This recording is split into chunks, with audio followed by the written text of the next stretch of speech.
வணக்கம். நான் உங்கள் கேஎஸ். இன்னைக்கு நம்மளுடைய கேஎஸ் 10 ப்ரோ நிஃப்டில எப்படி ஒர்க் ஆயிருக்கு அப்படின்னு தான் நம்ம பார்க்க போறோம்.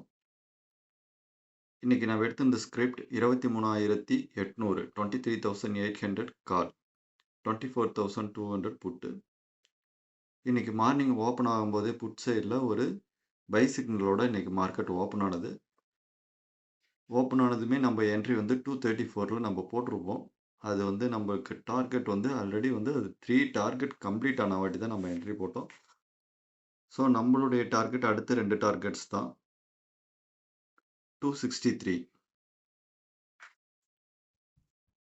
So around 30 points profit first என்ட்ரியில்.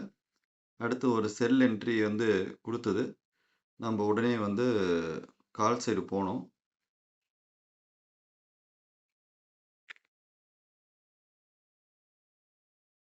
Okay.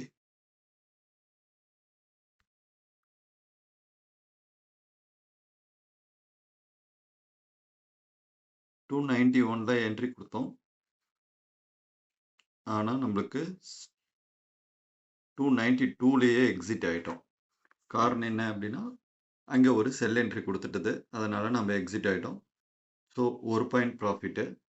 So 30 point ப்ராஃபிட்டில் இருக்கும். மறுபடியும் ஒரு செல் என்ட்ரி கொடுத்ததுனால நாம் எகைன் புட் சைடு போனோம்.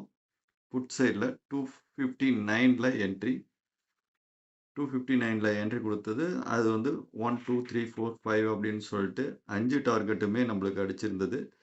அரவுண்ட் இதுதான் வந்து நம்மளுடைய 5th டார்கெட் 311.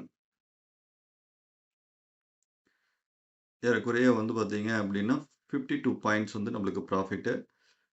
ஓகே. அதுக்கப்புறம் நம்ம வந்து வெயிட் பண்ணோம் என்ட்ரிக்காக. செல் என்ட்ரிக்காக வெயிட் பண்ணோம். நம்மளுக்கு செல் என்ட்ரி கிடைக்கவே இல்லை. ஈவினிங் ஒரு 3:00 வந்து நம்மளுக்கு ஒரு செல் என்ட்ரி கொடுத்தது. ஸோ நம்ம மறுபடியும் கால் சைடு வந்து நம்ம போனோம். ஓகே. நம்ம கொடுத்த என்ட்ரி 263ல் மார்க்கெட் க்ளோஸ் ஆனது 265ல். ஸோ நம்மளுக்கு அதில் ஒரு 2 பாயிண்ட்ஸ் வந்து ப்ராஃபிட்டில் இருக்குது. நியர்பை வந்து 3:30க்கு நம்ம க்ளோஸ் பண்ணிடணும். நம்மளுடைய ஸ்ட்ராட்டஜி பிரகாரம் அன்னன்னைக்கு ட்ரேட் அன்னன்னைக்கு க்ளோஸ் பண்ணிவிடுவோம். இன்றைக்கி எல்லா ட்ரேடுமே நம்மளுக்கு ப்ளஸில் இருந்திருக்கு. ஸோ இதில் ஒரு 2 பாயிண்ட்ஸ், இதில் வந்து ஒரு 1 பாயிண்ட், இதில் வந்து பார்த்திங்கன்னா ஒரு 52,